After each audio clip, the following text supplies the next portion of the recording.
الرحمن الرحيم. الحمد لله رب العالمين، الصلاة والسلام على رسول الله صلى الله عليه وعلى آله وأصحابه وسلم تسليما كثيرا. أما بعد، يقول الله تبارك وتعالى: تبارك الذي بيده الملك وهو على كل شيء قدير، هو الذي خلق الموت والحياة ليبلوكم أيكم أحسن عملا وهو العزيز الغفور.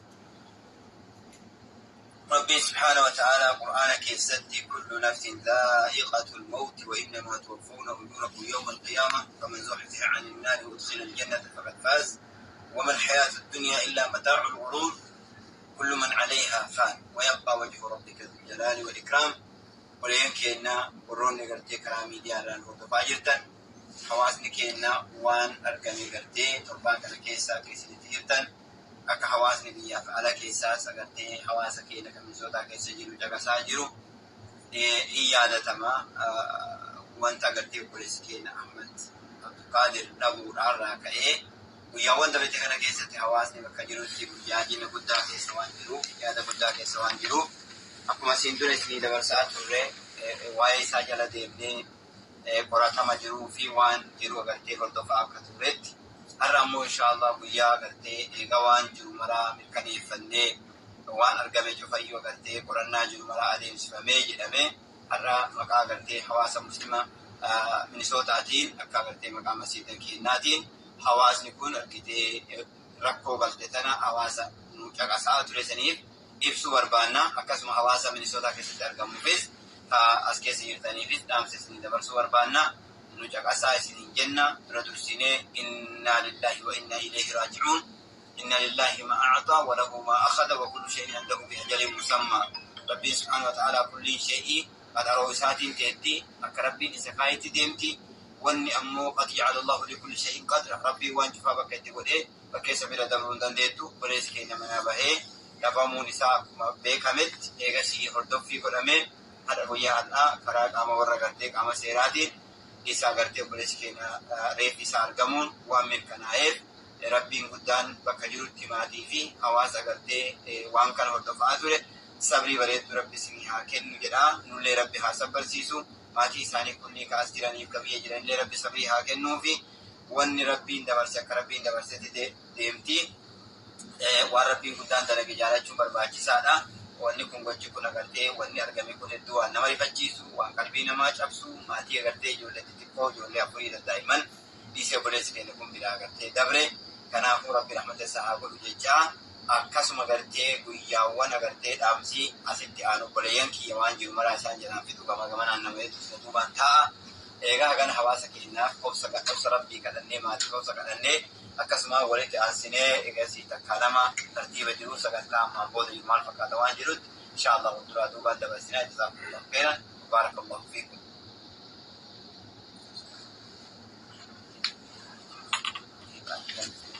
الحمد لله والصلاة والسلام على رسول الله صلى الله عليه وسلم. إنا لله وإنا إليه راجعون. كل نفس ذائقة الموت ونبلوكم بالشر والخير والفتنة. رب سبحانه وتعالى تنفسي وليس من ربي ربها أراد الموت مصيبة تنكراتني مصيبة جنة محمدي ماتي وفاتي duraan dursee waliin barbaacha obboleessa keenya waliin dhamaata qaama mootummaa Minisootaarraa eegalee haga gartee qabalee gaditti hundi keessan ulfaadhaa galatoomaa. Obboleessa keenya qaama isaa argannee jirra. Bishaan irraa argame mootummaan hojii isaa waan barbaachisu qorannaa fi qormaata barbaachisu hunda akkamitti obboleessa keenya gara bishaan sana kennee maaliif akka dhaqee akkamitti maaltu keessee namaatu darbe maal jiru hundaafu suni waan warri mootummaa qorannaa fi hojii isaanii itti fufan ta'a sanni hordofna. Haa ta'u garuu obboleessa keenya egaa rabbi rahmataan duuf gara akhiraa darbee jiraatu maashee Dr. Abdullahi Birraa dhageessanitti yoo rabbi fedhe egaa guyyaan guyyaa awwalchaati. Guyyaan Arafaa jechuudha. Arafaa sabti saatabbee sanbata jechuudha. Guyyaa sanbata guddaadhaa xiqqaadhaa sanbata xiqqaadhaa jechuudha. Sa'a afur yeroo baarii booda 4 PM participate awalla iddoon taaziyaa itti gaggeessu illee asuma jedhu of keessatti saniifuu sa'a 4 booru awwaalchi participate ta'a namni makiinaallee waliin akka yaabbattan kabajaan illee isin agarru waan namaaniif namni walirra dabree bakka sanbaatti waan nama akkisuuf jecha maatii ilmaan isaa hawaasa biyya jiru abbaa isaa haadha isaa obboleeyyan isaa maatii hunda rabbi isaa barbaadu obboleessa keenya mootummaan dhabne keessan qofaa miti fakoosaa qofaa miti Ahmad agartee dhumatti islaama maraa oromoo maraa masjida maraa ture nama masjidan hundinuu itti gartee abbaa ture sabbaraa isin jala jabaadhaadha namni du'a rasuularraa alayhi salaatu wassalaam sabbare nama biraa hundallee sabbaru namni obsuu dadhabdan du'a rasuula alayhi salaatu wassalaam yaadatta nama silaa jiraachuu mali kagartee duutii isaa hin malli garuu rabbi qofa habaqatti hafu rabbi waan murteesseef walhayyu qayyuum yeroo akkanaa jecha keessanii saggaddaa waan garigarii waan namni hin beekne waan sehaa adda addaa darbatuu fi jechoota ulfaataa midhaan guyyaa qiyaamaatillee waan namni gartee itti sheenawu faamillee jechaan eeggaddaa nullee jechaan eeggaddaa isin jennaa yeroo akkanaa kana keessatti positive jechoota babbareedaa maatii sassaabbarsiisuu sabbarsiisaa nu darbaabbadaa kan jenna hanga jechooti hawaasaa dhaqnaa.